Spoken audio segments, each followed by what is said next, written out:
But I think when you come here and I'm not trying to denigrate anybody, when you come here and you're an amateur, it's going to eat you alive.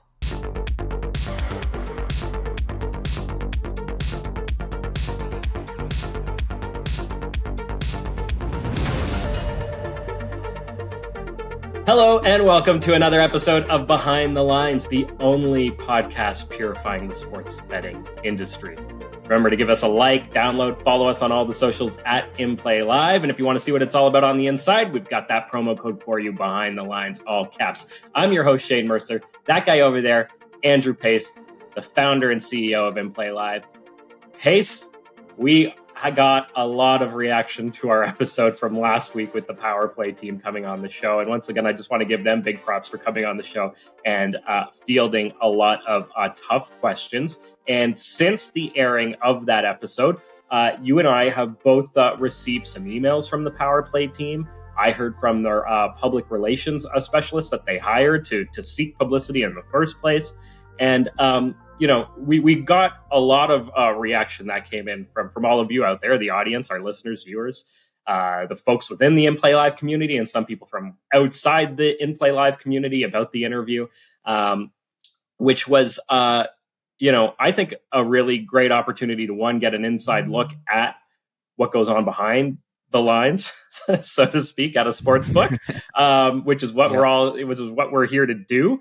And, it did get contentious at times because especially when it came to that wager that was placed where, you had $1,000 on a side on a line that probably shouldn't have existed. And you placed $1 on the other side of that line to see what would happen. And, in the end, we have had a bit of a development in that case. They are crediting your account, I think, with $100 to kind of make up for it. And they are reviewing some of their practices within. And so I think that's a positive outcome from all of that. Now, the other thing I want to say on this topic is that, there is some conversation taking place about whether or not the interview was fair as a whole or how they feel about that and kind of having that brought up during the interview.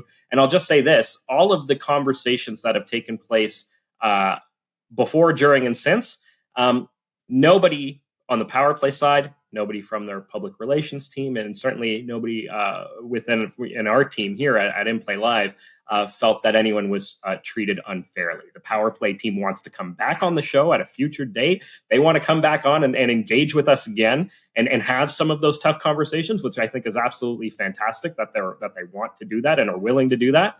And nobody from their public relations person was very happy that we had them on, even after watching the entire episode. And so, I just want to say that, while sometimes things might seem heated or contentious or tense or perhaps adversarial, as it often is between sports bettors and sports books, at no point does anybody feel that they were treated unfairly or disrespected in any kind of way. And so I just wanted to kind of put that out there. Also, in the setting up of the interview, I also want to mention that it was made very clear that we were going to be talking about the relationship between sports bettors and sports books and how that sometimes, can be rife with tension. So, full transparency, all that stuff was out there. And at the end of the day, it seems like everybody is satisfied with the way things turned out. Now, Pace, are you getting exactly what you wanted in terms of your account on that Power Play account? I don't know. Not really. That's not really what it's about for me. I mean, they didn't remove the limits on my account, which is probably smart, right? And I put myself out there in that regard with taking that bet, and I. Again, I didn't know that was going to happen. They were coming on. It just was one of those things that happened to happen. So yeah, I mean, I give them kudos for coming on, and I think it's awesome that they're planning to come back because it allows us to keep the conversation going. We're going to ask them difficult questions again when they do come back, and for that matter, any guest in that sort of same arena would potentially be exposed to some difficult conversations, obviously with respect to their practices. But the whole idea of this is player protection, right? When you look at regulators who are potentially funded by the revenue from the sports books, so from the standpoint of sports books needing to pay taxation in a legalized state, And then that taxation then funding the government-run regulation of that industry. It is very much based on the revenue of the sports books to survive. And then that can leave the player, to a certain degree, helpless. That can leave the player in a challenging spot. I know specifically in Ontario, some of the conversation relating to iGaming has been like, hey guys, have they actually done anything for anyone? Like, have you not gotten a generic response where they've actually taken action and made an impactful change for your account and situation? I'm sure there's examples where they have, so I'm not going to sit here and say that they haven't, but the players do tend to kind of be left in the dark and a little bit helpless with a lot of this stuff. And at a minimum, if we can create awareness around those types of things, and speak directly to them, when and where we can, it gets the conversation started. And I will say, with that interview, there were things that caught Rob off guard, unrelating to that we brought up, that I think were just relating to his sportsbook's practices. And what's interesting is I have an email. This has nothing to do with Power Play, but from a different sportsbook that I received just yesterday, actually. And it's essentially saying to me that the people reviewing my documents to verify my account are a different department that is not allowed to share information with the customer service team, and that we just have to basically be patient and wait on their decision with respect to what it is that they're doing. And when you have those hard conversations with CEOs, COOs, things like that, that are essentially viewing this player relationship, the sportsbook player relationship, as something, it's almost reminds me of like Elizabeth Holmes with her company, where they had different departments isolated from different areas so that people weren't able to talk and interact about what each department was doing, which obviously led to one of the, like, a multi-billion-dollar bankruptcy, jail time, et cetera, et cetera. It reminds me of that a little bit, where, people are hiding behind these different departments. And when you have the prominent people on and you're able to address those issues with them, it sheds light on it. Is it going to change tomorrow? No, but if we can shed more light on those situations, I think it'll ultimately be positive long term, and sometimes that takes a little short term pain. So we're gonna keep fighting, and sometimes we might not do that exactly the way that other people may have wanted us to, but our purpose in this industry is to make an impact. And many players that have come through and wagered with us have experienced a hugely positive impact on their bankrolls, on their sports betting knowledge, and have gone through a lot of these problems. And I think that everyone could agree that if a lot of these problems didn't exist, or existed in a more transparent or realistic long-term capacity, that they would have a better and more sustainable sports betting experience regardless of profits. So yeah, I mean, that's where we're shooting our arrows. And are we going to miss the board sometimes? Absolutely. And the best way to learn is to learn from your mistakes. And the way we go about our business certainly is not perfect. And we've made a ton of mistakes. We'll continue to make them, but the whole goal is to continue to learn as we progress. And I remember jumping on CTV, where they essentially asked me, if doing what I do could promote gambling, right? And I think sometimes with these environments, you're going to get asked difficult questions. I've been exposed to it. Obviously, we're going to expose some people to that kind of thing as well. And how you handle things in life is a real representation, where maybe you didn't handle it the perfect way, but you get the opportunity to say, hey guys, like, we didn't know about that situation.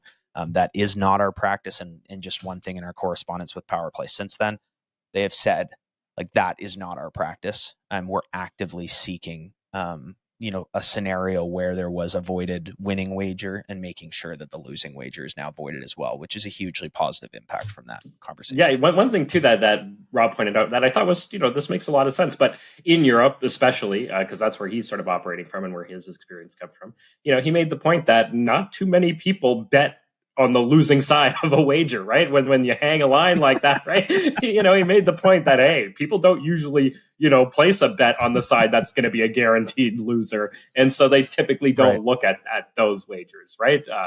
And so that's kind of an interesting point that he made there too, which is, makes a lot of sense. But yeah, you're absolutely right in the sense that, as we do more of these, and we are going to be bringing more and more guests on the show, sometimes they're going to go in a lot of different directions. And, that's a big part of what we do in interviewing people and bringing them on. You never know where things are going to go. And it's kind of what makes things a little bit exciting. And on that topic, I forgot to mention at the very top of the show, we have a guest on today's episode. And so really looking forward to bringing you all Vegas Pauly C in just a few moments coming up here on the show, who's got some tips and insights into the world of Las Vegas. And he'll be on to share some of those with you. But Pace, before we get into the interview with Vegas Pauly C, I also want to bring up a bit of a development sort of taking place in the broadcasting landscape of sports. And this could get into the conversation of latency and that kind of thing. But a big development that kind of took place over the past week is Diamond Sports Group reached a deal with Amazon. Amazon investing $115 million in Diamond Sports Group. And for anyone out there is like, what's that again? Bally Sports. Diamond Sports Group, synonymous with Bally Sports. And, this company has the streaming rights. It has the linear TV rights for 37 teams across MLB, NHL, and NBA. And it has the streaming rights for 32 of those teams. There's 5 MLB teams that they don't have the streaming rights for. And so Amazon has essentially given some new life to this company that was going broke. They were planning to file for bankruptcy. In fact, they had already began bankruptcy proceedings. But the company, Diamond Sports Group, they got a $450 million from creditors to fund a reorganization plan. And they got another $115 million from Amazon. And so what this means is that they will still have the rights to these teams to broadcast them regionally. But I think what's most interesting for us here, Pace, is that when it comes to Amazon getting involved in the broadcasts of games and the streaming of games, we've seen that to be fairly positive results overall, I think, over time in terms of reducing latency, which is a big sort of topic that we discuss here often on the show. So I'm assuming that you're thinking that this is a good thing, at least for those regional teams in the broadcasts. Right. Well, I think one of the storylines we've also followed is the whole YouTube TV latency and streaming IPTV latency in general. And it would be unfair to talk about the issues with one of those platforms and then just ignore the improvements. So YouTube TV has now offered a lower latency. You have to go in and manually turn it on. It lasts for 48 hours. After 48 hours, it expires, but then you just turn it right back on again. And it's behind my coaxial cable for most, feeds, NFL, NHL for sure. But consistently has been my fastest feed for college basketball and for NBA. So that is a tremendous improvement from Google and YouTube TV. Now, with respect to Amazon Prime, we've already just seen a tremendous product from them with their Thursday Night Football. So I look at this and I go, that's great news. It's positive news. We're hopefully going to get more fast, low latency streaming options from Amazon. And as these companies compete, which clearly Amazon's, buying out Bally or whatever exactly happened, is them, showing that they're going to continue to compete in this sports streaming space. And latency is certainly a part of the conversation now. So really positive news and something really exciting, I think, for the future of the ability to have games on without having elaborate setups like what I have in my living room. So you might be able to pop 3-4 games onto a laptop and just have it right in front of you, and you've got a great viewing experience. Yeah.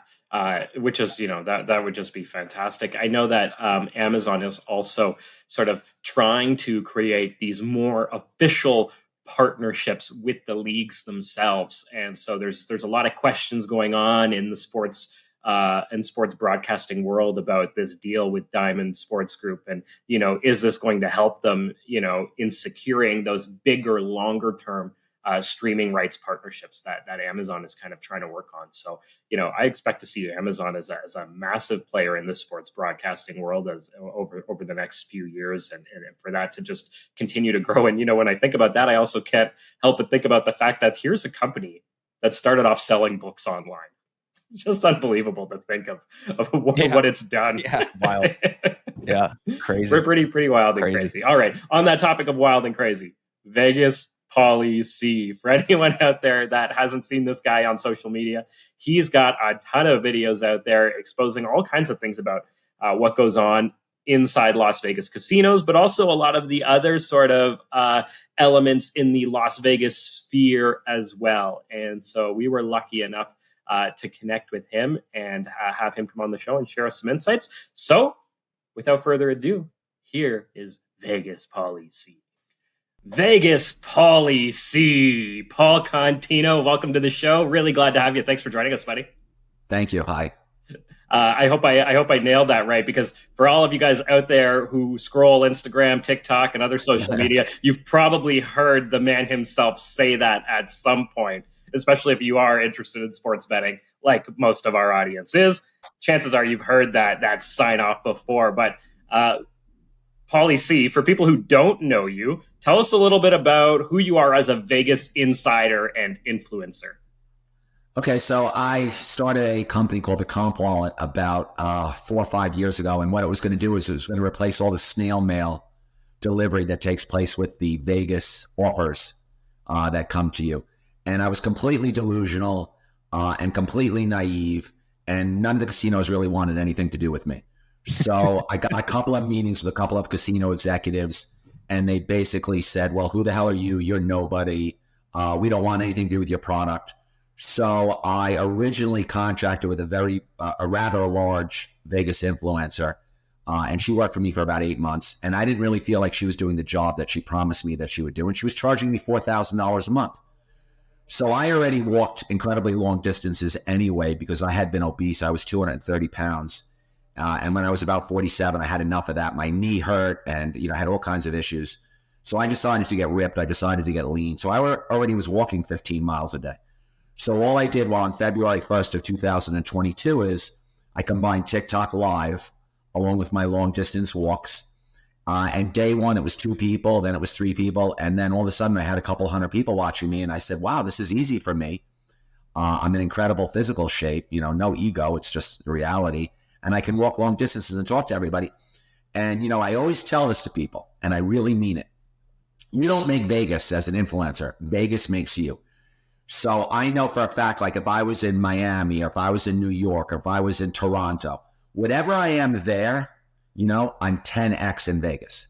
So if I would have 70 people watch a video in Toronto, 700 people would watch it in Vegas.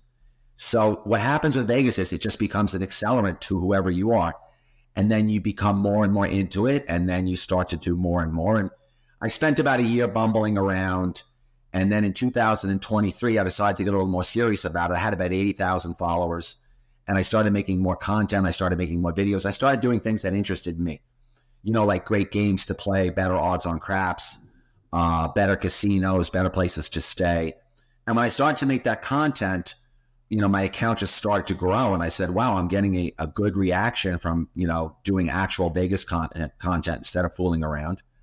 And then I had to look back for this, because I had no idea, and it became such a big part of everything. On April 4th, I ended a video, and there was no premeditation. There was no thought process. Everything is extremely organic. But when I would end a video, I just wouldn't do anything. The video would end, and that would be it. So on April 4th of this year, and you can look back in all my videos, all of a sudden I ended a video with Vegas Pauly C. I just ended it like that. And I kind of liked it, and I was always excited when I do a video, because I can get very excited for 1 minute. And the more I just said Vegas Pauly C, over the course of a month or 2 months, it became more stylized, and then people grabbed onto it, and then my video started to go. Then it became Vegas Pauly C, and then people started running up to me on the strip, and I started hearing it in my ear, and then I said, "Oh, I think I have something here. I think I'll run with it." And it's been fantastic. I mean. But, at 58, 59, to find out that you have some, talent, whatever you want to call it, that people enjoy, it's mind-blowing. It's mind-blowing. It's like, why didn't someone tell me this 10 years ago? I had no idea. I never did social media. I had a Facebook. It had 14 people on it. And then for this to go organically to the point where I'm getting invited all over the place, it's like, I always tell the story about the XS. I have to tell a quick story about the XS nightclub. So I'm a compulsive gambler, and I've been going to the Wynn for years and years and years. And I would walk by XS nightclub, and my immediate thought was, well, I wonder what goes on in there. I'm never going to go in there. Well, wouldn't you know it that about 3 or 4 months ago, XS Wynn Nightlife, and this turned my girlfriend around totally, because up until then, she really wasn't taking this very seriously. Wynn Nightlife contacted me, and they said, we want you to come to the Concours Auto Show. And I went to the Concours Auto Show as an influencer, and I was all over the moon. But when I was there, XS Nightclub contacted me. And I'm thinking to myself, oh my God, you have to understand, it's like, imagine well, of course I did not go to the prom. But imagine like going back to high school and then going to the prom with like the hottest girl. So I always have a joke about the Wynn, that the Wynn is like the hottest girl in Vegas. And the reason I always lose all my money to the Wynn is because, oh my God, you're so hot. Just take all my money. I don't even want my money. You're just so hot. Just take my money. So on New Year's Eve at 12:45, I got contacted by a guy named, I think his name is David Haddon. He's a pretty big guy over there at XS. I think his name is David. His last name's definitely Haddon. And I got contacted by him, and I showed up there at 12:45, and they grabbed me. I don't want to get emotional, but they grabbed me right off the line, and they said, we know who you are. Come in. And they put me right up on the stage with the Chainsmokers. And there I am, The young people in the crowd must have been like, who's that zombie up there? Who's that guy up there? Look at it. It looks just so unusual. It's like me and the Chainsmokers and 4,000 people trying to party on New Year's, to never go to XS, to think in your soul and your heart that you don't belong in XS, to not want to spend the money to get a tape, to be grabbed off the line and thrown up on the stage. That's social media. That's everybody's dream, right? So that was, if I die next year, I'll be like, okay. You made it into XS. And on stage. Yeah. I don't know if you guys, you guys probably have friends who are nerdy, or you probably have friends who are awkward. I'm that guy. So for me, and like, what am I doing up on stage with the Chainsmokers? It was mind blowing. All right. Wow. What a story there, Pauly. First off, congratulations on your success in getting into XS. Congratulations on your weight loss journey. That's pretty significant all on its own right there. So, way to go. Now, I wanted to ask you, how you gained all this knowledge about Vegas, but it becomes very clear to me how you did it. As you called yourself a compulsive gambler, I'm assuming you've spent a significant amount of time in Vegas before you became an influencer. And that's how you gained all of this knowledge about the table games, the slots, and all the sort of ins and outs of Vegas that, is sort of the foundation of the content that you share. So give our audience a little bit of insight into what they should play, why they should play it, what they should avoid, and some of the major sort of traps and pitfalls of Vegas. Well, if you're going to play, if you're going to play in the casino and you're not going to be an advantage player. So there are advantage players. There's one very big one, as a matter of fact. I'm not going to go into it. I think he kind of admits that he's an advantage player. If you're not going to be an advantage player on the slots, in other words, if you're not going to roam around and look for the wilds and do all of that stuff, which, one in 500 machines is in an advantage position probably. The must hits at 10,000, the must hits at 100,000. If you're not going to do that, if you're just going to walk raw into the casino, there's two games that you can play. I kind of call it the golden rule, and I was talking about it for a long time on my live. And I still reference it once in a while. And I consider the golden rule to be, you really can only play casino games that are 0.005 or less advantage to the house. So that's 1/2 of 1%. And there's an interesting story that kind of goes along with that. I sometimes ask people this. I say to people, if you sat down at Baccarat with 1,000 $1 chips, what percentage chance do you have to get to 1,200 chips betting $1 at a time if you're betting the banker, which is the best bet? So in other words, you have 1,000 $1 chips and you want to get to 1,200. So basically you need to win 200. You need to get up 200 hands on the banker. And as you know, the advantage on the banker is 1.07 or 1.08%. And nobody really answers this, but I'm going to answer it for you. You have less than a 1% chance of winning 200 units on Baccarat if you start with $1,001 chips and you want to get to 1,200. So already Baccarat is already, a terrible game for you, but nobody realizes that. And that's why they give you a big discount. If you play Baccarat, if you come in with $1 million, they'll give you a 20% discount. That's why the house has really moved to that. And that's why a lot of the big players have moved up over to Baccarat, because blackjack, if you play blackjack, and I just did a video on this a couple of days ago, it actually didn't get a lot of views. But I found a game at Treasure Island that is double deck. Dealer stands on A6, which has now become incredibly rare in Las Vegas. It's a $50 minimum. So the advantage on that game is 0.0019. So if you put $1,000 through that machine, you are only giving the house $1.90.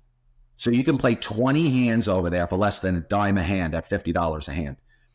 So when you're playing a game like that, and I know you guys know this from sports gambling, you have a real legitimate chance of having the variance go your way and not getting ground down by the house edge. The same thing with 3, 4, 5 craps, and even better 10 times odds craps. So 3, 4, 5 times odds craps is 0.0037 for the house. As a matter of fact, there's another funny story that goes with that. Steve Wynn at one point got so sick and tired of his hold being so low on craps that he went from 3, 4, 5 odds back to double odds. And I remember listening to that conference call where he did that. And that brings the house edge up to 0.0055, which is 55 100ths. So really the only two games where you can walk into the casino and it's less than 0.5% outside of the advantage plays on the slot machine are craps, 3, 4, 5, and 10 times even better. 10 times is 0.002, which is only $2 on $1,000. Or blackjack, the good odds, the good advantage game on blackjack, which is the 6-deck game.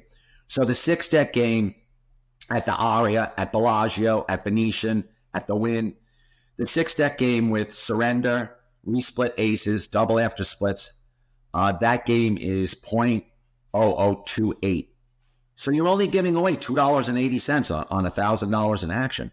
So if you're playing 10 hands at $100 a hand and you can get that minimum during the week, by all of my estimations and all of my experience and everything that I've done inside of the casinos, you're getting more. And if you're like not a jerk, which I'm never a jerk in the casino, whatever comps I get, I'm like, gee, thank you very much. I don't push for comps.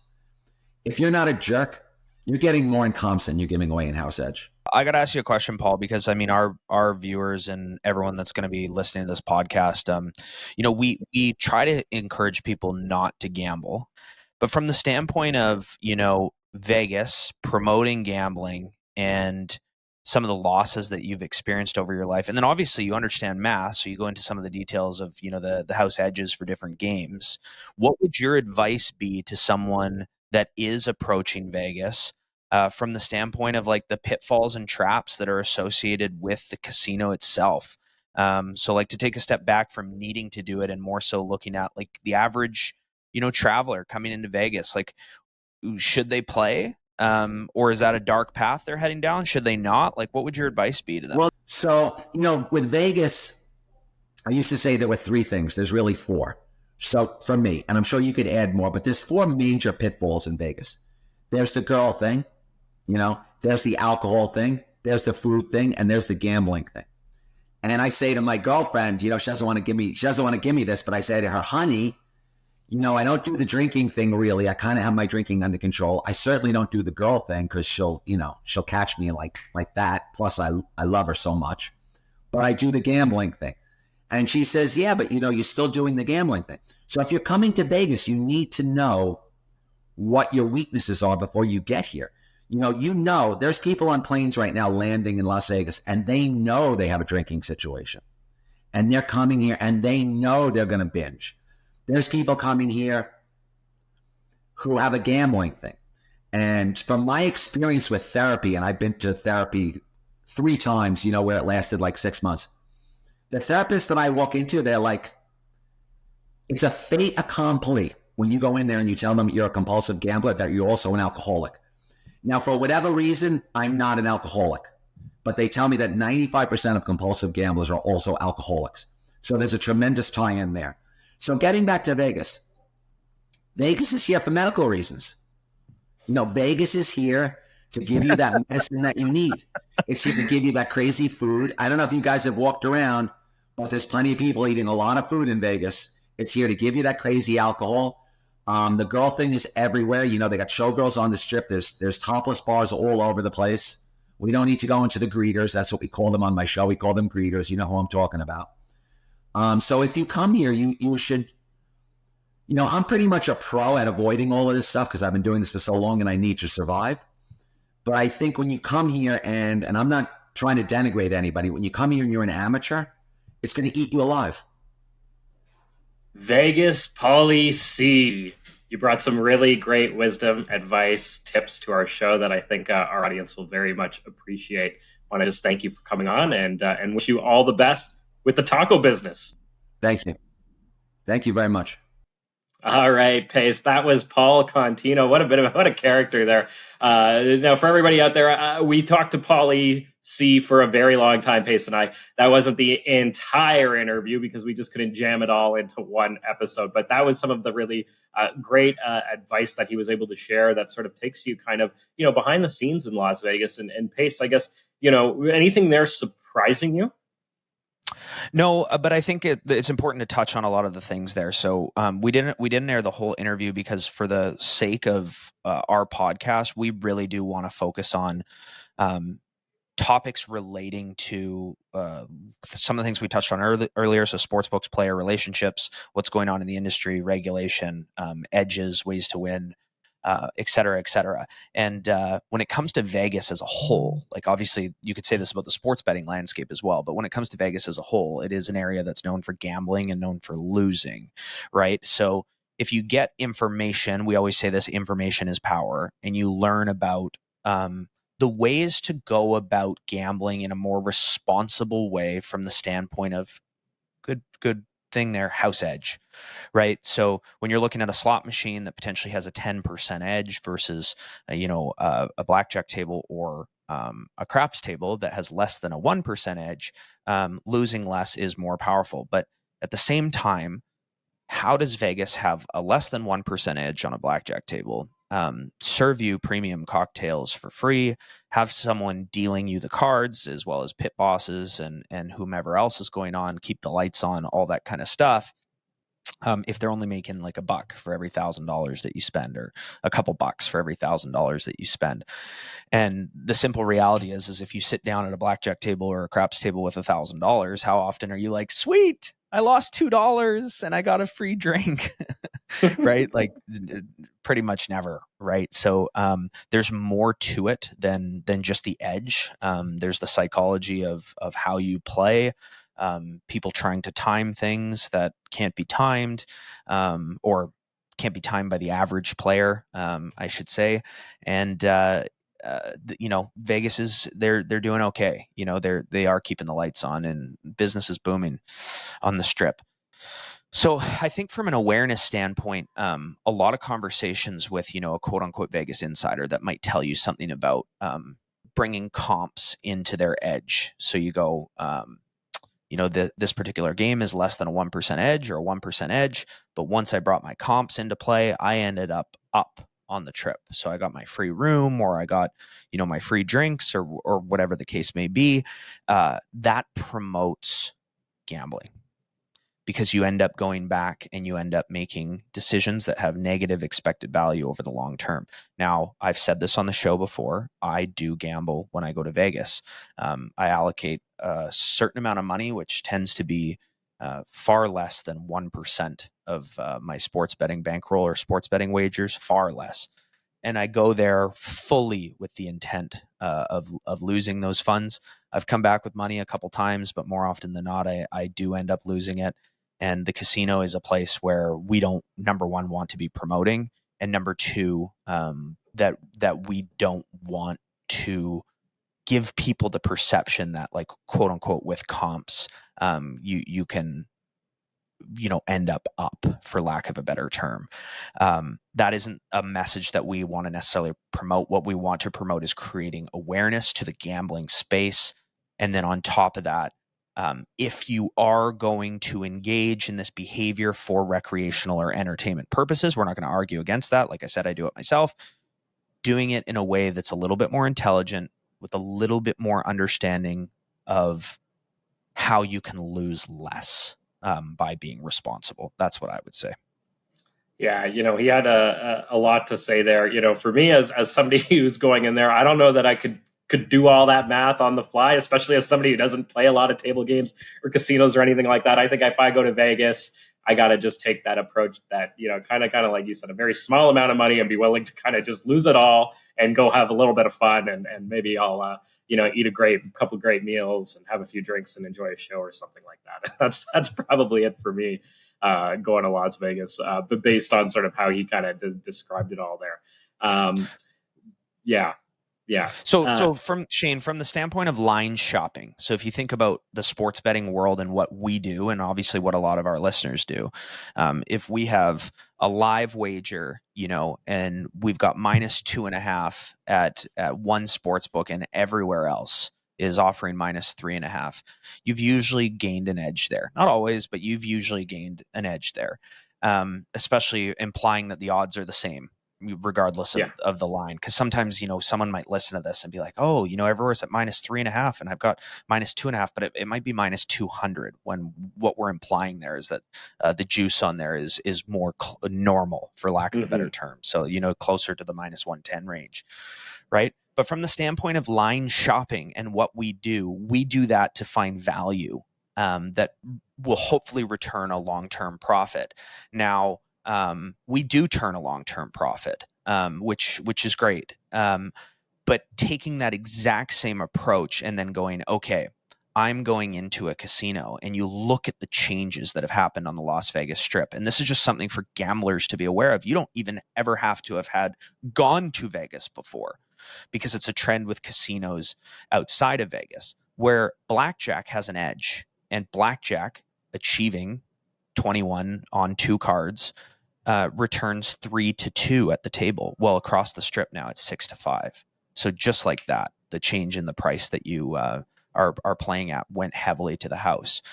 Roulette wheels having not 1 green space on the wheel, which is the edge, but 2 happened, in the last 20 years.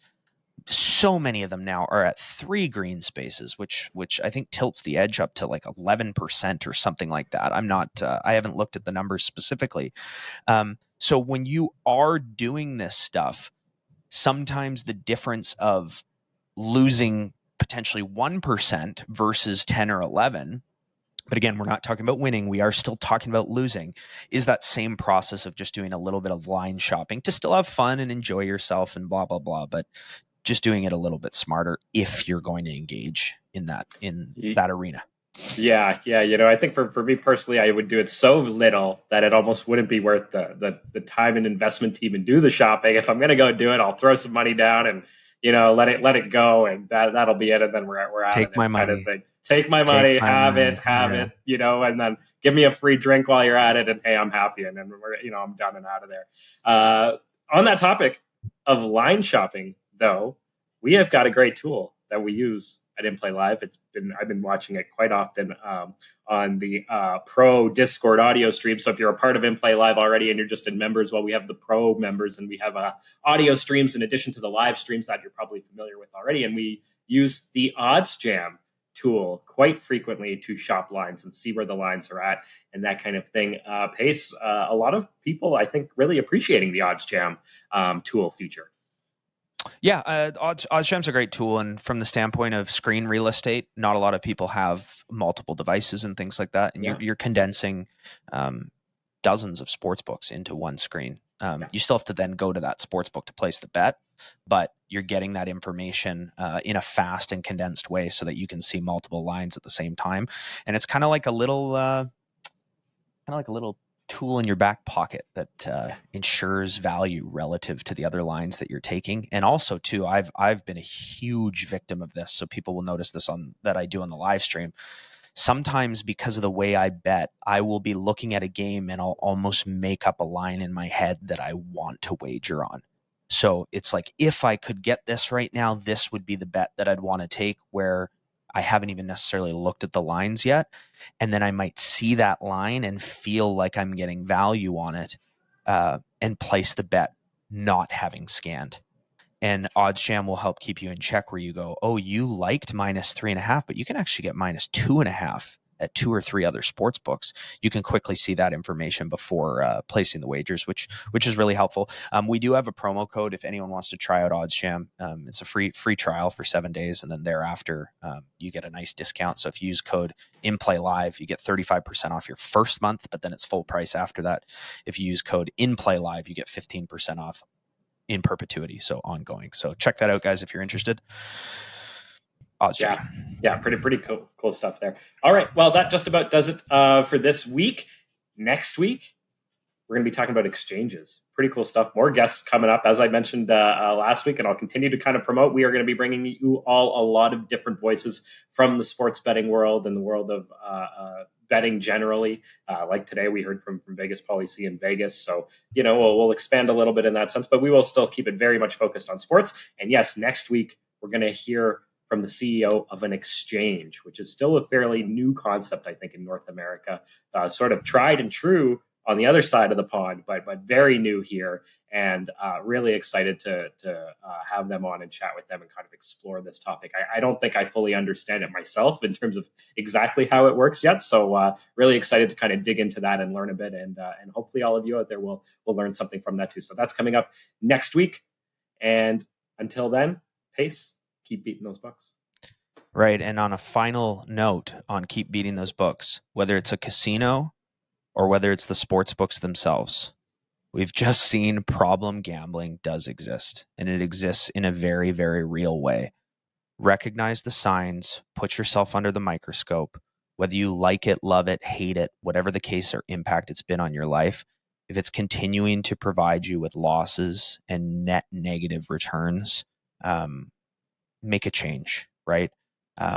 Have the self-awareness to recognize the patterns in your life that are causing those problems. And as much as people talking about winning ends up promoting gambling, if you are not winning yourself, what is the point? Truly, what is the point? So ask yourself that question and be smart with all your sports betting decisions. And as you said, Shane, keep beating those books. All right. Great message as always. All right, buddy. Till next week. Take care. Cheers. Thanks for tuning in to another episode of Behind the Lines. Remember to like, download, and subscribe. We are on YouTube, Apple, Spotify, and everywhere you get your podcasts. Have a betting story or want to be featured on our podcast? Drop a note in the comments below. And if you want to join In Play Live, use promo code Behind the Lines.